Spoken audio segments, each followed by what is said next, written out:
How's it going, everybody? And welcome to Just Nobody's Podcast. I'm your host, Ryan. And I'm your host, Daniel. And today we're doing a podcast. Woo! If you're new to the channel, please hit the subscribe button and also hit the like button. If this video gets 3.5k likes, I know people don't like to be told what to do, so I'm all for that, okay? Don't do what I say. But if you would like to see fireworks, you would like to have some happiness, hit the thumbs up because you send positive vibes, you're going to get something back in positivity or something like that. Also, comment what you want us to talk about next week. As you can see throughout this video, we took your guys' suggestions from last week and we talked about it this week. So make sure you comment what you want us to talk about. Let's get into it. Okay, so have you seen the new technology that says it will give you superpowers? How's it going to give you superpowers? Okay, so there's this new thing called Mojo Lens that are literally contacts for your eyes that will change the way you see everything. Okay, so how does it do that? So once you put these in, it'll give you like a full heads-up display and analyze all the data around you. It's kind of like when Iron Man puts on his helmet or like Spider-Man's Edith glasses. It will change everything you see and analyze data everywhere. So say you're meeting someone for the first time, the lenses will show you their name and who they are. And say you're in a different country and all the signs are in a different language so you can't read it, the lenses will translate it all for you to make them all turn into English. And if it's super dark outside, the lenses will literally give you like night vision so you could see everything. It's crazy that this could all happen from a contact lens. Yeah, and even when you close your eyes, the lenses will turn into a virtual reality. So it's like having an Oculus, but just a part of your eye. It's really scary to see how much technology is improving. Like, there's been so many big jumps. Yeah, and this is literally just this little contact lens. Like, it's not even like this big machine. It's a contact lens. I mean, when you think about it, though, with like Google Glass and like all these different Ray-Ban stories and Facebook glasses, like there's like so much technology with lenses, it would make sense that they would eventually try to do the contact lens thing. So moving on, do you know who the real life indestructible man was? There is no way there's an indestructible man. Well, there actually was, and his name was Frank Cannonball Richards. His middle name was Cannonball? Kinda. I'll explain that part a little later. But this guy claimed that he had the most indestructible stomach, and a bunch of people like didn't believe him. So he had Marines and professional boxers just constantly punch him in the stomach like a bunch of times in a row. And literally none of the punches would phase him. Like, it didn't even hurt him. So he would just stand there and just get hit a bunch of times in the stomach. Yeah, and people thought he was faking it because you can't prove you're indestructible by just getting punched in the stomach. So to prove himself, he decided to stand a few feet in front of a loaded cannon, and they would shoot cannonballs at his stomach, which is why they call him Frank Cannonball Richards. How would he survive a cannonball to the stomach? What's crazy is he'd actually get shot twice a day with a cannonball in the stomach, and people started to worry for his health, so he had doctors examine him, and he literally had nothing wrong with him. Like, doctors said there was literally nothing wrong. Everything was intact and he had no injuries. I wonder what his like DNA makeup was like to be able to have that structure of a stomach. It just doesn't make sense. It really sounds like either Superman or Mr. Fantastic, that you can absorb the blow and there's like no repercussions to the body. Yeah, I mean, it's pretty crazy. The guy would get shot with a cannon. Like, when you think of a cannon, you think it's just gonna explode people. But this guy would just stand there and take it. Like, I wonder if when he gets hit by the cannon, like, would he go flying backwards? Or if he just like stood there like really like stoic and just took the hit and the cannonball would just fall to the ground, or if like he would get flown backwards.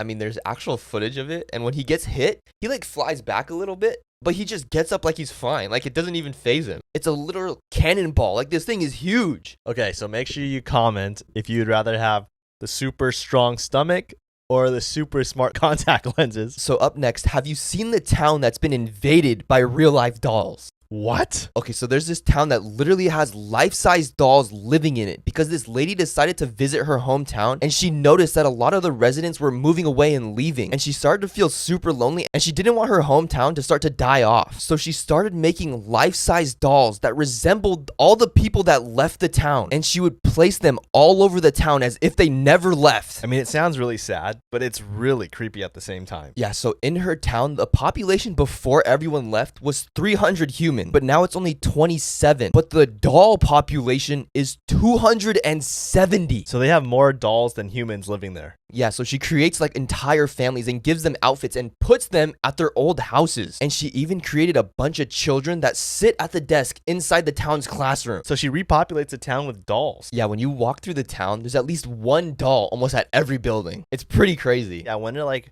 at what point made her like even decide to want to start that. You know, like you like one day you're like, I want to put dolls in like places where people have gone, like they left, so I'm just gonna put a doll and make it look like them.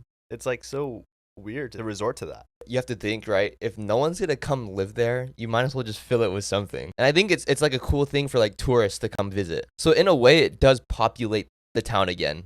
with tourists. Shoot, man, if I'm a tourist, just take me to Toys R Us if I want to see some dolls. I don't need to go to like a creepy town with dolls there. I'm fine with the Toys R Us Target, toy section. So speaking of dolls and like childhood games and stuff, I want to talk about some of the dark origins of games. And like we've all grown up playing games, but we don't really know like the backstory of these games and like why did we play them, who created them, and what really went down. Okay, so for everyone who doesn't know, the game Operation was a board game where you play as like a surgeon or like a doctor, and you have to remove like random objects out of like the guy, right? You're doing a surgery basically. I absolutely hated this game. So the creator of the game, John Spinello, was actually an industrial design student at the University of Illinois, and he created the game in 1964, but he wasn't much of like a business person. He was more into like the design and being like creative with the game. So when he was approached to sell the game, he didn't know what to sell it for. Like he had no idea. So he said like, what about like $500? And he also asked for a job when he gets out of college. And the game company was like, sure, we'll give you $500 and a job when you get out of college. So John was really happy because he got $500 and he secured a job for after college. But then all of a sudden, when he graduated college, the company said, oh, actually, we don't have any jobs for you, so you're on your own. And John was like devastated because that was part of the deal. Dude, that's messed up. Yeah, I mean, the game Operations has made over $40 million, and John only got $500 when he sold the game. And what's really sad is recently John's been having a lot of health issues, and his doctor said that you would have to get an operation, but the operation cost $25,000, and John couldn't afford it. So what ended up happening was two toy designers got together, and they decided to raise some money for John, and they got all these Operation fans, like fans of the board game, to come together and raise money for John, and they ended up raising $60,000 for him. And this paid for his operation, and everything went successfully for John. Okay, I'm glad that John was able to get his surgery, but dude, that is so messed up. That game made $40 million, and he only got $500. Yeah, so back in 1964, like $500 was like equivalent to like $4,000 today, but still, like, I mean, $500 is $500. The game's selling more than 40 million copies now. Okay, so the next crazy board game is Candyland. So do you know the dark origins of the game Candyland? Okay, I hope this one's not disturbing. Okay, so the game Candyland was made in 1949, and it was actually made by a school teacher during the polio outbreak. And this teacher felt really bad for the kids that had polio, so she wanted to make a game where they could escape and be happy. And as we know, polio at the time was a very deadly disease, and they didn't have any solution really to help people. And since these kids that had polio couldn't walk or like be outside, and kids that didn't have polio couldn't go out because people were scared about them getting polio, so all these kids were indoors. And she created Candyland to be able to help them like experience like being outdoors and like being able to move and be creative. Okay, that's actually really sad. Yeah, and what's really sad is some of these kids that were playing this game, like it gave them hope, but ultimately they died from polio because a lot of the kids had the iron lung that was like trying to keep them alive, but a lot of them passed away. And the only thing that kept them going was the game Candyland. Okay, honestly, I appreciate Candyland a lot more now. I never knew this backstory. Yeah, I honestly had no idea. Like, both of these games had like such crazy backstories. Okay, so moving on to something very obscure. Okay, this is very weird. And I have to start off by saying, I love the movie Shrek. You love the movie Shrek, right? Yeah. But have you heard of Shrek Fest? What the heck is Shrek Fest? So recently, the legend Ryan went to this thing called Shrek Fest, where thousands of Shrek fans, like the movie Shrek, all come together to celebrate Shrek, and they all are big fans. Wait, so it's like a Comic-Con for Shrek? Yeah, so everyone comes to this Shrek Fest, and they all dress up as like one of their favorite characters from Shrek. And there's like challenges and games that they have to compete for to see who's the ultimate Shrek fan. So the first challenge they have to do is they have a roar challenge. You know how Shrek roars? Like, they actually all get up on stage and roar and see who has the best Shrek roar. And then the next challenge they have is a costume challenge where they all walk up on stage and they all compare like their Shrek costumes. So like Ryan Trahan was Lord Farquaad, and like people start booing him because he's the villain of the movie. And the final challenge they have is a raw onion eating contest. So they all get up on stage and they all get handed a raw onion, and they just start going to town, like eating it like as fast as they can. And whoever eats it the fastest is like crowned like the Shrek Fest champion. Dude, how could someone eat a whole raw onion? It just shows you like how dedicated these fans are, right? They know Shrek loves onions, so they decided to do that. I want to go to this. I feel like this would be actually really fun. Let us know if we should go to this and if you want us to film it. I'm just going on this whole train of weird stuff today. And I don't mean to be offensive or anything, because, you know, you may catch me at Shrek Fest next year. Like, it's just so funny to see like people eating onions on the stage and roaring. I don't know. Do you know the man who only eats worms? What? So there's this guy who only eats worms, and in his town, he's known as the Worm Man. They call him the Worm Man? Yeah, so this guy's dream ever since he was a little kid was to hold a Guinness World Record, and he discovered that there is a Guinness World Record for the most worms a man can eat, and he wanted that one. So what he does is he literally got this award. So he eats worms on the daily. He'll put worms on burgers. He eats 200 worms a day in preparation for his competitions to like train his body. So every day he'll eat 200 worms to make his stomach ready for the competition. Okay, where's he even getting that many worms? So what he does is he goes to like this fish and tackle store at like nearby his house, and like he goes in like 3 times a week to buy worms. And like the workers all know him. And what's even crazier is that he lifts up like different containers and like, oh, there's crickets. He eats the crickets. He eats minnows like out of the water. How is he not getting sick? I honestly don't know how he does it. And I'm pretty sure like obviously he's a trained professional, because if you didn't have that training, right, you would probably die. So he ends up doing a competition where he has to try to eat as many worms as he can for 30 seconds. And he ate 215 worms. He ate over 200 worms in 30 seconds. Yeah, it's like he stuffs it like in his mouth and he just swallows it. Like he's not chewing. He just like swallows the he describes the taste. He describes the taste. He talks about the different types of worms there are. And he goes like, this worm tastes like dirt. This worm tastes like swamp. Like, I don't know. Like, he's just like describing each type of worm. I don't know how he knows the difference. I don't understand how you enjoy doing that. Oh, this is weird. Did you know like majority of people are actually partially blind? How is everyone blind? So the way our eyes work, we all experience like a sense of blindness and we just don't realize it. So what I want you to do is I want you to watch this video and tell me how many times you see the team in white shirts pass the basketball. And I bet you're going to have a hard time counting how many times they pass the basketball. It's like going to be really tough for you. What?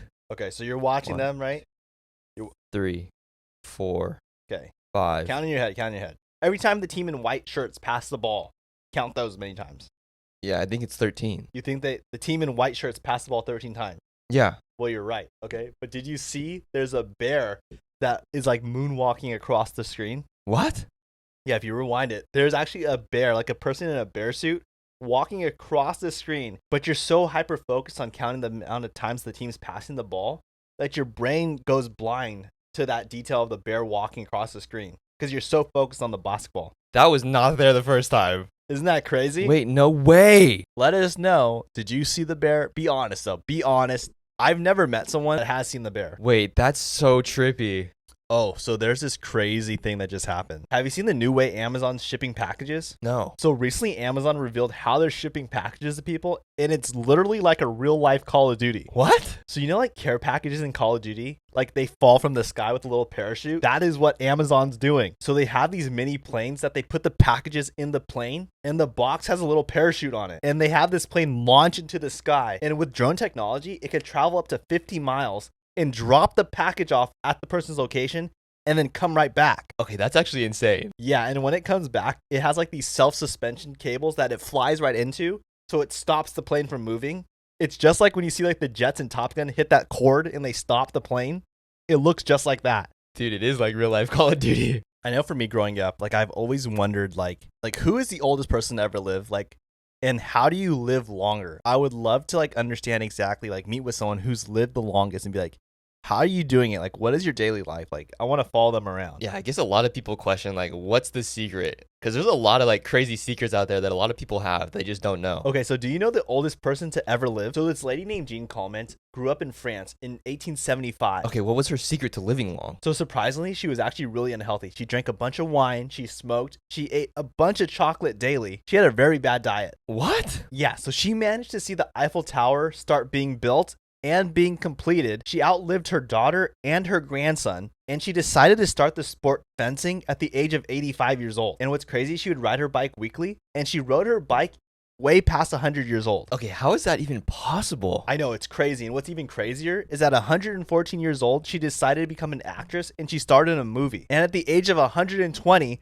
she started her own documentary, a movie about her life. So she got a star in her own documentary? That's pretty crazy. Yeah, so she lived to 122, but what's crazy, when she was a 13-year-old girl, she actually sold art supplies to Vincent van Gogh. That just shows you how long she lived. Wait, so she knew Vincent van Gogh? Apparently, Vincent van Gogh was not very nice to her, but she lived for a very long time. I think the person that lived the longest, like in second place, was only up to 119. Okay, 122 years old is crazy. That's insane. Yeah, so moving on now. This is another crazy story. Okay, this story is going to make your mind feel a certain way. It's going to make you question your life. I don't know. I think it's interesting. Gotta love some story time. Do you know the story about a girl that got trapped in a basement, but it actually saved her life? What do you mean? So the story starts off with a girl named Michelle, and she's actually a fashion designer, and she's leaving her apartment, but what she does is she leaves behind some keys and a wedding ring. And for some reason, she drives out of her city and just keeps driving, and she's just driving for hours, and then she decides to go to a gas station. And when she gets out of her car to get gas, she notices like a really suspicious truck nearby. But she doesn't think anything of it, and she just gets back in her car and starts driving. Oh gosh. So she's driving on the road again, and all of a sudden her husband, Ben, keeps trying to call her, but she's really upset at her husband. And that's the reason why she left her house in the first place. So he keeps calling her, and Michelle keeps hanging up on him. And then she turns on the radio and hears that there's been a bunch of power outages around her area. But then all of a sudden something hits Michelle's car, and an accident happens, and her car starts flipping over. Did she survive? Yeah, so Michelle wakes up, and she wakes up in like this concrete room, and she notices that she has shackles on her legs. And she's like so confused. So she grabs like one of these medical poles, and she sees her stuff. So she's trying to grab her cell phone. And when she grabs her cell phone, she's like so happy, and she looks at it and she realizes that there's no reception where she's at. And then all of a sudden, Michelle hears these footsteps coming towards the door. And all of a sudden, this guy walks in with some food for her. And he also has a gun on his hip, and his name is Howard. So Howard tells Michelle, I'm trying to help you. And he hands her some crutches to try to help her get back on her feet and heal her legs. But Michelle's like really freaked out by this guy. Like, who is this guy? And Howard throws her some keys. And the keys are to unlock her shackles so she can get out. Dude, what the heck is up with Howard? So Michelle tries to think of a way to get out of this room. Like, how is she going to escape? So she decides to start a little fire in the air vent, hoping that that's going to get Howard's attention because she wants Howard to come in the room so she could attack him. And sure enough, Howard walks in the room and Michelle tries to attack him. But before you know it, Howard puts her to sleep. Wait, is Howard bad or good? So Michelle wakes up and Howard's sitting there with food for her. And Howard explains to Michelle how he saved her life from the car crash and found her and was able to recover her. And during the time of the car crash, there was a nuclear accident. So he took Michelle underground into the basement to save her from all the radiation. So Howard explains to Michelle how the air is polluted and there's so much radiation that it would take years for the air to clean up for them to go outside again. So everyone outside is dead. Yeah, so Howard explains to her how everyone outside of the bunker has died. So Michelle gets up and starts wandering around the bunker, and she meets a new friend named Emmett. And Emmett's also living in the bunker with them. So how many others are in the bunker? So it's just Michelle, Emmett, and Howard takes them around and shows them the living space and shows them how there's DVDs, board games, there's food to last them for years. But Howard just has one rule and tells them, I just have one rule, and that is no one touches each other. Well, that's a weird rule to say. Right? And when Michelle's looking around the house, she finds this photo of this girl named Megan. And Howard says, oh, Megan's no longer with us. Yeah, that's not weird at all. Yeah, so Howard decides to take Michelle to the very top of the bunker to show her the outside. And Michelle sees like how there's like some animals that are dead, and she sees Howard's truck outside.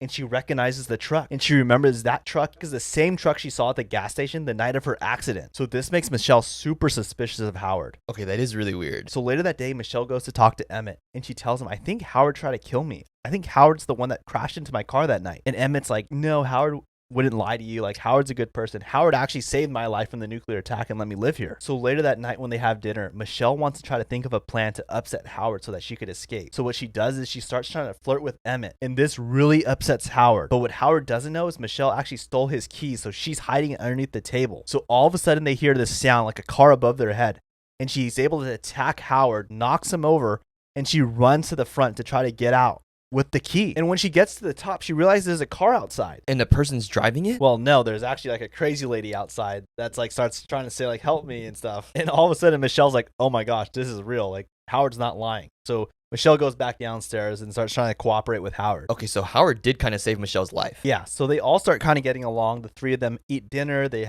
show them playing board games. All of a sudden, they hear an alarm start going off. And this alarm means that the air filtration unit was turned off. So Howard has Michelle climb through the air vents to get to the control room. And when she gets into the control room, she notices she looks up and there's a window. And on the window, there's the word help engraved in the glass. So Michelle thinks that's really weird. So she turns back on the air filtration unit. But when she looks down, she notices there's an earring on the ground and there's blood on it. Here we go. So Michelle notices that this earring is really familiar to her. So she goes up to Emmett and says, like, look at this earring. Have you seen this before? And Michelle remembers that the same earring was in the photo with that girl named Megan. So she shows the photo to Emmett, and Emmett's like, that girl's not Megan. That's Brittany. That girl actually went to school with my sister and went missing 2 years ago. Okay, this is getting weird. Then all of a sudden, when Emmett and Michelle were going through Howard's stuff, one of Howard's books had a photo of him and Brittany together.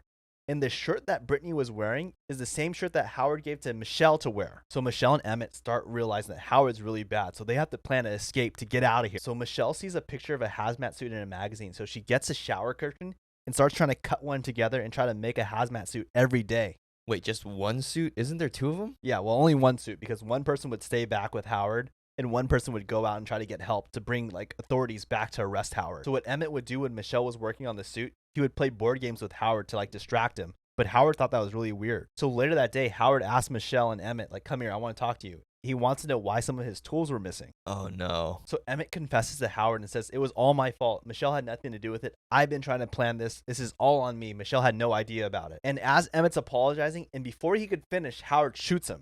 What? So later that day, Howard like cleans up and like shaves his face and like tries to look presentable and goes up to Michelle. And Michelle's like freaked out, right? She's crying. She's so sad about Emmett's death. Howard brings her some ice cream. And obviously she doesn't want no ice cream. So Michelle realizes to honor Emmett's death, she's going to finish this hazmat suit and get out of here. So she starts working on the hazmat suit again. But while she's finishing up the suit, Howard finally sees her making the suit. And they start fighting. So they're like fighting. And then all of a sudden, Michelle kicks over like this poison bucket. And it gets all over Howard. And she starts trying to cause a bunch of barriers in Howard's way so that he can't get to her. And then she manages to get to the top of the bunker and escape and break out. She got out? Yeah, so she's outside and she's running. But in the process of running to the car, she accidentally rips her suit and she starts freaking out. Dude, you gotta be kidding me. So she grabs some duct tape and she starts trying to tape up and patch up her suit so that the poisonous air doesn't get in. But when she's doing this, she looks up in the sky and she realizes that she sees birds flying in the sky. And she's like, how are birds flying in the sky if there's poisonous air? They should be dead. So she decides to take off her mask. And sure enough, she could breathe. There's nothing wrong with the air. Wait, so there was no nuclear attack? Yeah, so get this. All of a sudden, she sees an airplane in the distance. But all of a sudden, the airplane turns around and it's actually an alien. Wait a second. This is a sci-fi story? Yeah, so all of a sudden, the alien's trying to attack Michelle. And it's trying to like bring her into the mouth of the alien. So Michelle gets a bomb and chucks it inside the alien's mouth and the alien dies. And Michelle's able to get away. Okay, that's a crazy ending. That story has such a crazy twist. Like, I would have never expected it to end that way. I remember when I saw it, I was like, what? Dude, I thought this girl was like getting kidnapped. Like, it was like a whole like thing. But it's aliens? Yeah, so it's aliens the whole time. So to everyone who made it this far in the podcast, thank you so much for watching. If you're new to the channel, please hit the subscribe button and also hit the like button. It's the one with the thumbs up. It'll bring happiness into your life, so please do it. Also, comment what you want us to talk about next week. As you guys saw, we used your suggestions about what you wanted us to talk about this week, and we did it. So make sure you do it for next week. And we'll see you guys tomorrow on TikTok, and we'll see you guys next Saturday on Spotify, Apple Music, and YouTube. We'll see you on the TikTok. God bless you guys. See ya. Love ya.